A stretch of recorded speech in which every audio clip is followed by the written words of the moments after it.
I got the invitation to go on this Armed Lutheran radio show, though. You know this guy? Have you seen this? There's two things that I would like to say that make me feel safe. Number one, the fact that there is a radio show called the Armed Lutheran Podcast somewhere in the world. That makes me feel safe.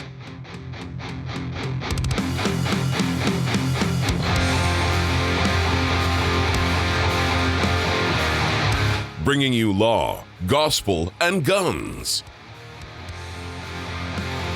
This is Armed Lutheran Radio.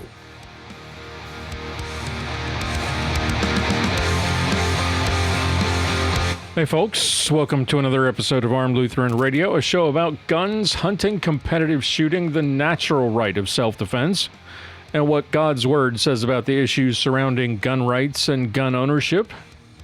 I'm your host, Lloyd Bailey, the Armed Lutheran. This is episode number 474. Thank you so much for making Armed Lutheran Radio a part of your week again this week. Thank you, one and all, for joining us today. If you're new to the show, welcome aboard. Glad to have you here. If you are returning, thank you for coming back and being with us once again and getting started with year number 10 for Armed Lutheran Radio. Before I get started today, do want to thank all of the fine folks who make this show possible, the members of the Reformation Gun Club. We are, we don't have any advertising. We don't have any sponsors. We are listener funded, and that means that we rely on the good folks who are members of what we call the Reformation Gun Club to pay the bills and make sure this thing keeps rolling along in our 10th year.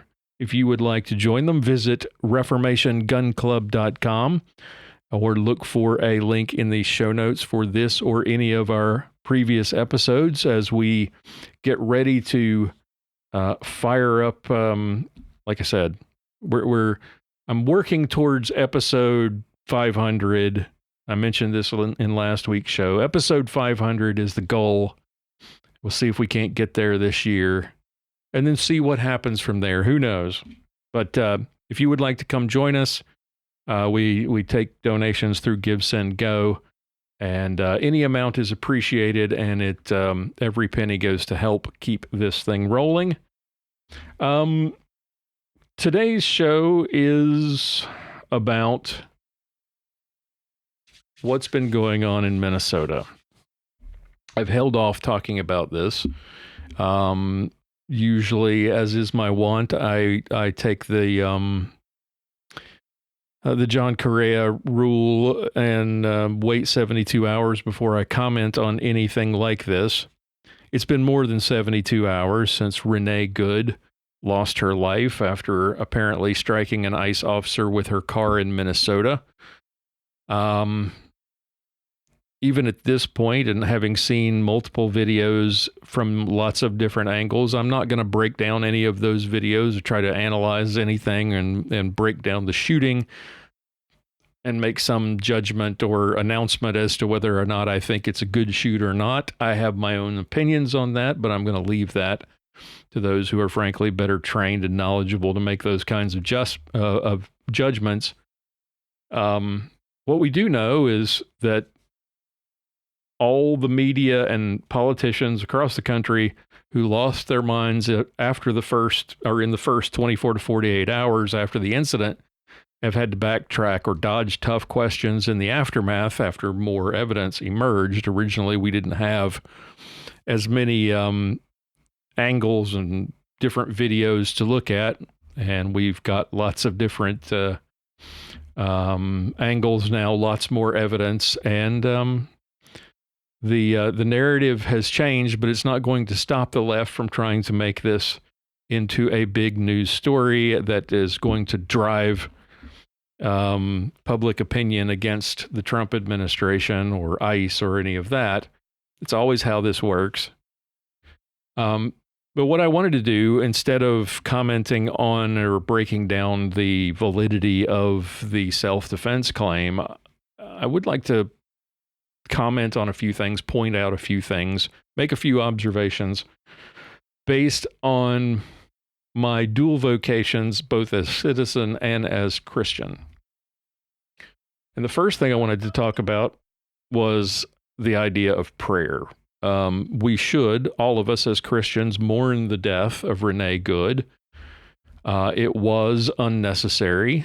We can say that without assigning some kind of blame or taking some side on this issue. Renee Good should be alive today. That is absolutely true. We should be praying for her loved ones, for her children, for her parents, and anyone who knew and loved her. I did see some suggest that we should be praying for her soul, for the repose of her soul, but that's not something we need to do because our prayers and our works count for nothing in that regard. That's up to God. And once Renee Good assumed room temperature, the ultimate fate of her soul was in his hands, not in ours. Prior to her death, you could pray for her salvation, but at this point, it doesn't matter. We can hope. We can hope that she died believing in Christ, but we don't know that. Only person who knows that is God. And the final repose of her soul is not something that our works can affect. So that die has already been cast. So my prayers are going to be for her family and for her loved ones, but also for as they should be every day, all the law enforcement officers and agents who work around the country to keep this country safe, including the man who shot and killed Renee Good. I'm also today not going to get into Renee Good's background and her character. I've seen lots of things and I've read things and I don't know things firsthand. So I'm not going to be violating the eighth commandment by repeating things that I've heard about her background, her family life, etc. I don't care about those things, except to say that when the left points out that Renee Good was a mother, a wife, a daughter, etc., none of that stuff matters ultimately. Yes, she was all that, but but the way that is presented is somehow suggesting that, oh, she was just a mom, she was just this or that. She didn't die in her vocation as a mother or as a wife or a daughter or whatever. She died doing something stupid. I mean, one could say, hey, the BTK killer was all of those things too.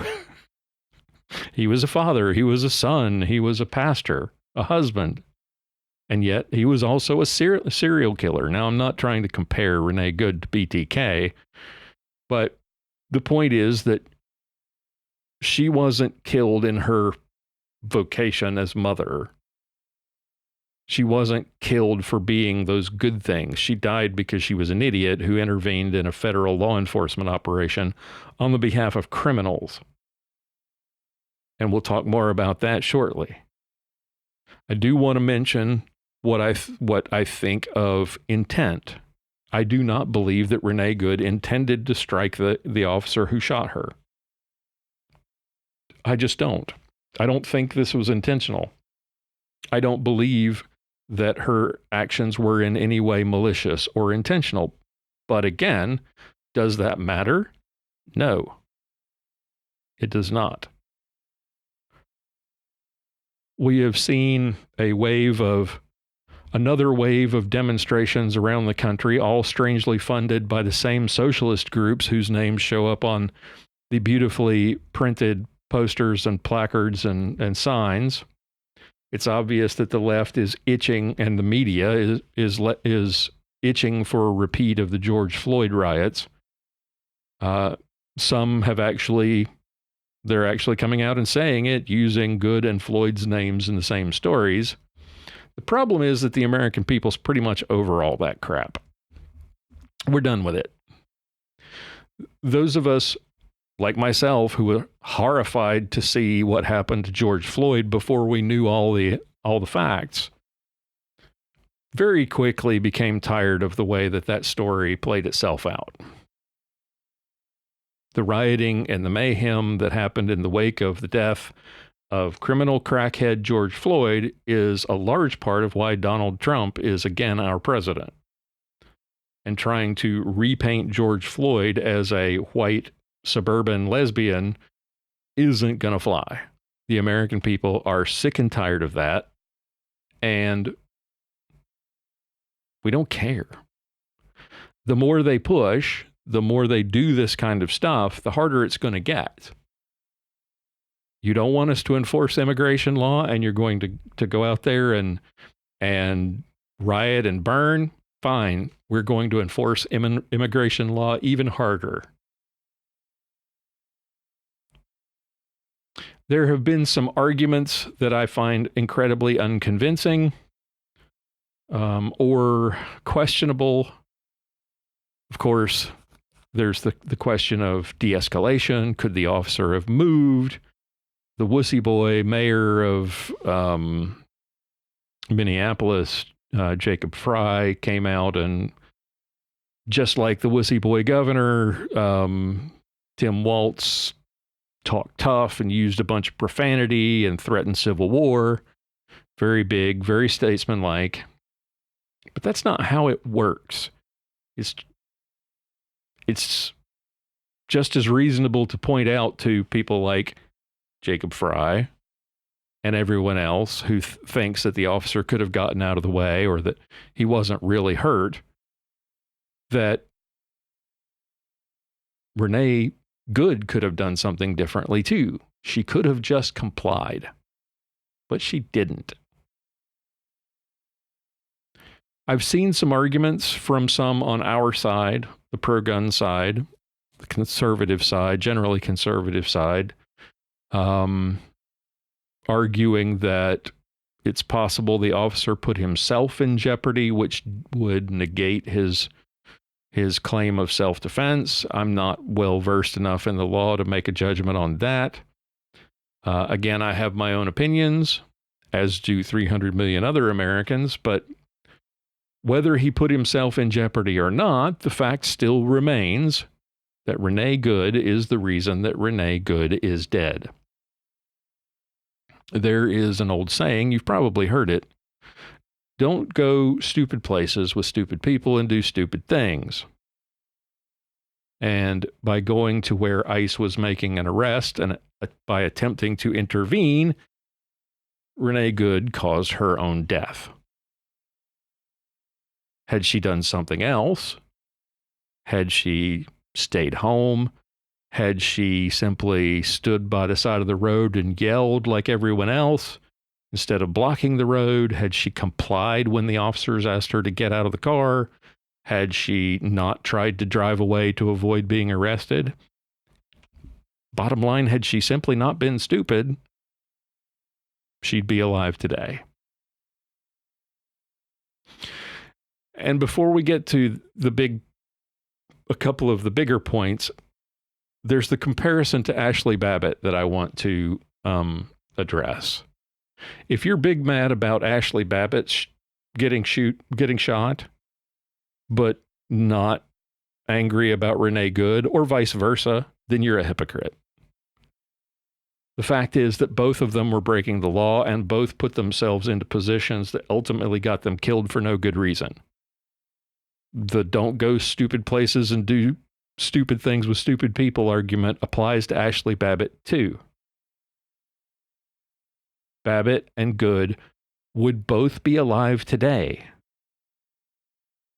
but they're not. And the main reason for that is not the person who shot them, not the law enforcement officer who shot them. It's the fact that they chose to risk their lives for something stupid. So if you're mad about Ashley, but you're not mad about Renee, you think Renee got what she deserved, but Ashley didn't, or vice versa, then maybe you need to stop for a second and check your biases. You can be angry about both, or you can be angry about neither. But you can't choose a side here because it's basically the same thing and it just makes you look stupid. Now, getting back to what I said earlier about Renee Good being the reason that Renee Good is dead, we talk a lot on this show about being a good citizen. You've probably heard us talking about in previous episodes, being a good citizen, a good witness, rather than getting yourself involved in a situation that might escalate to lethal force.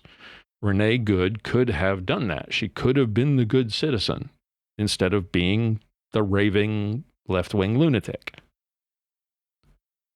For example, we've talked many times about the guy that goes outside and starts shooting at people who are stealing their own vehicle, or in one case we discussed, the guy shot at people who were stealing a neighbor's vehicle.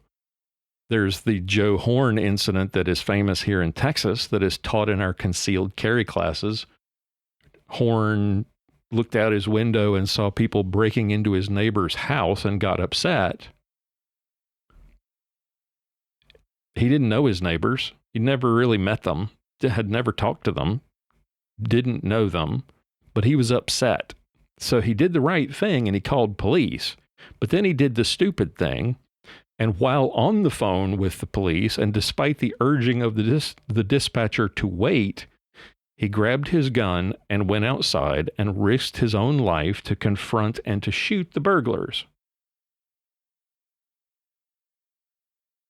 And we've talked about how that and other incidents could have gone sideways, how the best course of action would have been for Joe Horn and other people like this, the guy who shot, for example, at someone he thought was stealing his own car. For example, this is a case we discussed in a previous episode.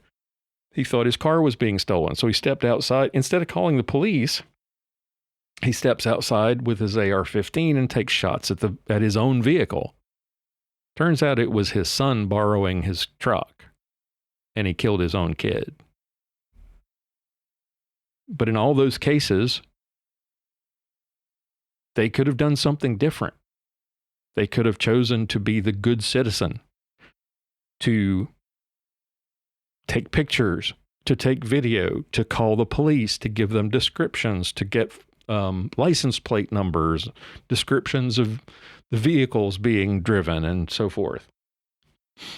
Instead, they got themselves involved, and all of them had a tragic outcome. And that same logic applies in the case of Renee Good. And Ashley Babbitt, by the way, but we're talking about Renee Good today.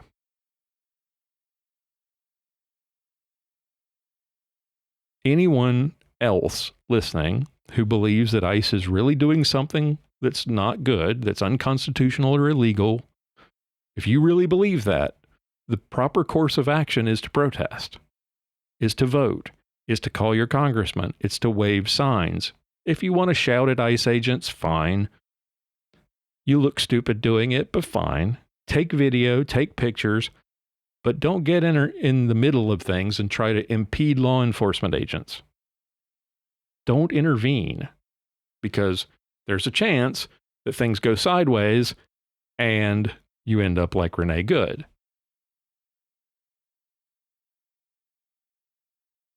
So my question, when everybody throws their hands up, screaming about the death of Renee Good, is, well, was it worth it? Was it worth it to do what she did? To die doing what she did? It's truly sad that someone like Renee Good sacrificed her life to defend Somali fraud, gang members, human traffickers, rapists, murderers.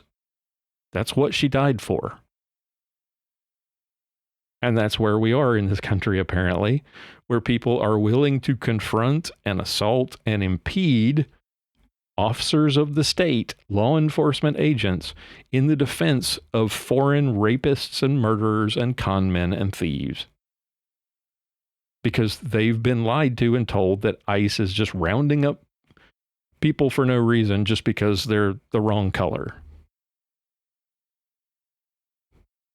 It's the same lie that we heard about Michael Brown. It's the same lie that we hear after every police shooting that involves a person of color, that law enforcement is targeting people simply for the color of their skin. It's always it's a lie. I saw a video today, I think it was, a woman who admitted in her little TikTok, I think it was TikTok, suddenly realized that she could be Renee Good. She was on her way to do what Renee Good was doing. It just occurred to her that she could orphan her children, that she might get killed. But her fear was of ICE, not the consequences of her actions. She was still driving, she was still going to this demonstration despite, and was planning on doing exactly what Renee Good did, despite her fears. She suddenly had this realization that she was going to do what Renee Good had done and she might die for it. She didn't suddenly have an epiphany that maybe Renee Good wasted her life, that maybe Renee Good did something stupid or wrong or dangerous, or that maybe interfering with government agents is a bad idea. Interestingly, I don't know whether you've heard it or seen it. There's a podcast called Trigonometry. It's one of my favorites. It's hosted by Konstantin Kisin and Francis Foster, and it's an interview show. It's really very good. And they did a wrap up at the end of 2025, and they called 2025 the year of the retard. And I have to agree, 2025 was really bad. But given what we've seen so far in 2026, what is 2026 going to be? Because what we've seen from demonstrators and Renee Good herself is quite frankly retarded.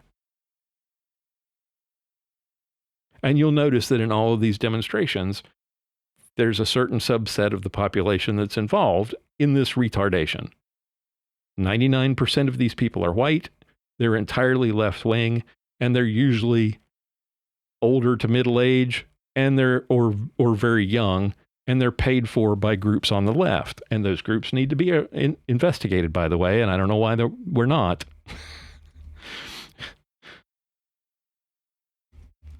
But imagine being so invested in a cause that you would risk your life for it.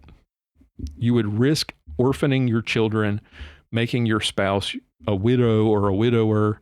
Imagine that. It's the kind of thing that police officers do, goes through their minds every day when they, suit up and drive off to work. It's the same thing that our military does. What they're doing is worth dying for. But imagine protesting against ICE,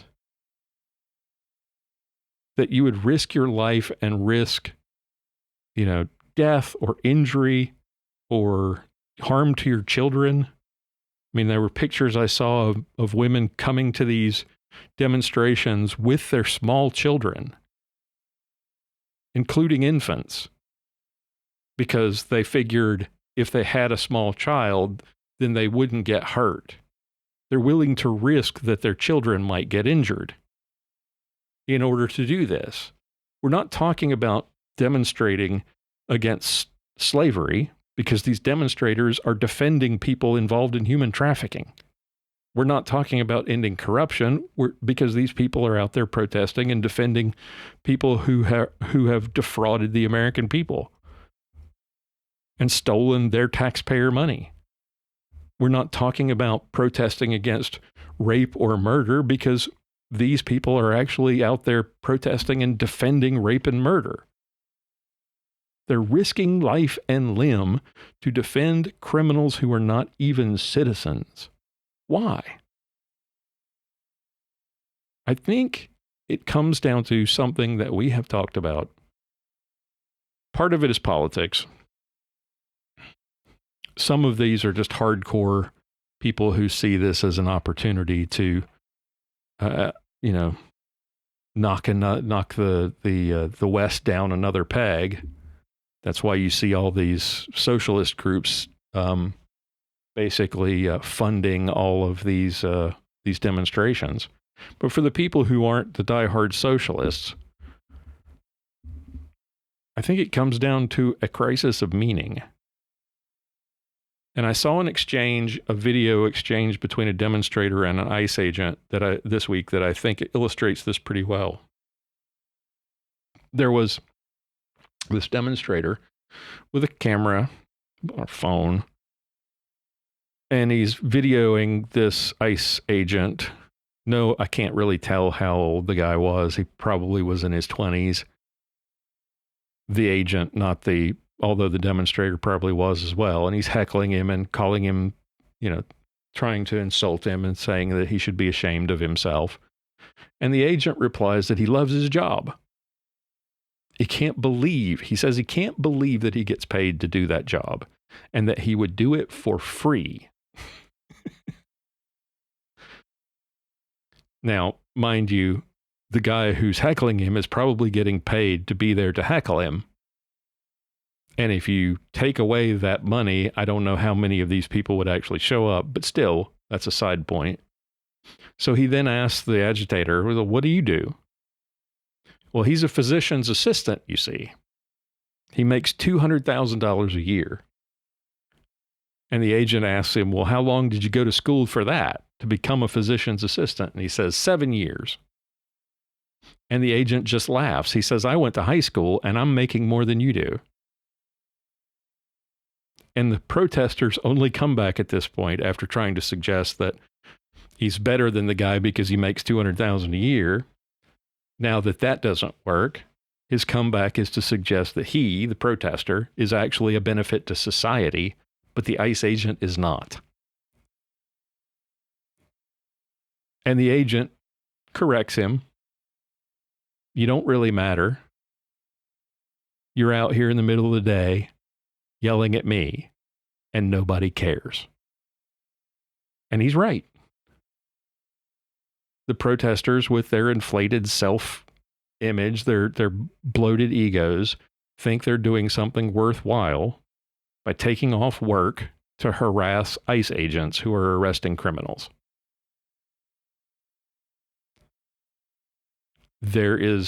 And this gets to the crisis of meaning I was talking about. When God is no longer the source of your meaning in your life, if that is not how you define where the meaning in your life comes from, you fill that God-shaped hole with other things. And for some people, it's politics. For others, it's activism. Sometimes those things are one and the same. Even if that activism is stupid, it gives them some semblance of meaning. It makes them feel like they're a benefit to society, as that protester said. And for people like Renee Good, that activism got them killed.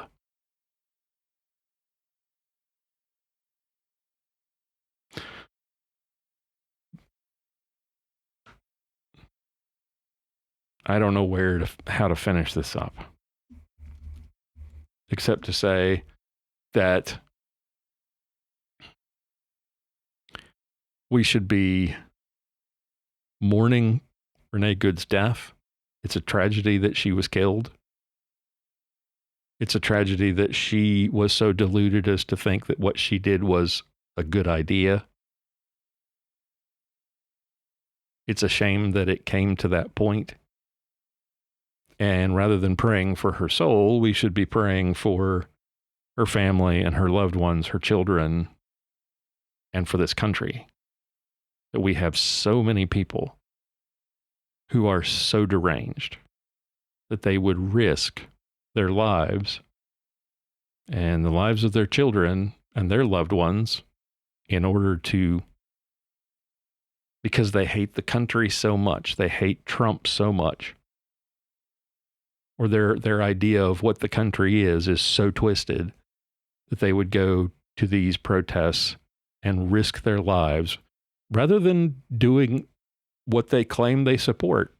They claim to be all about democracy, and this is danger to democracy, and blah, blah, blah, blah, blah.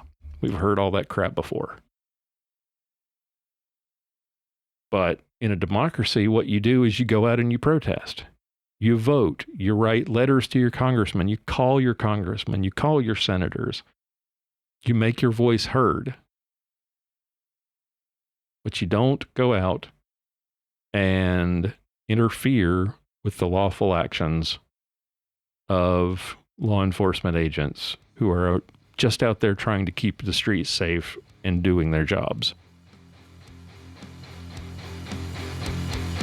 So that's what's been on my mind for this second episode of 2026. Let me know your thoughts. If you have any comments or any questions, visit our website. We have a new contact page. Check that out. Send us a message. We'd love to hear from you. Or leave a comment on Facebook or in our on YouTube, depending on how you consume our content. Love to hear from you. If you have any comments or questions or have suggestions for a future episode, I'd love to hear it. Till we get together for our next episode, which will be episode 475. It's 25 episodes away from our goal. Until then, keep shooting, keep praying. We'll talk to you next time. For show notes, be sure to visit our website at www.armedlutheran.us. Check out the Facebook page, The Armed Lutheran, or join our Facebook group, Fans of Armed Lutheran Radio. If you like what you hear, please leave us a comment on our feedback page at armedlutheran.us/feedback or a review on iTunes and let us know what you think. Thank you for listening to Armed Lutheran Radio.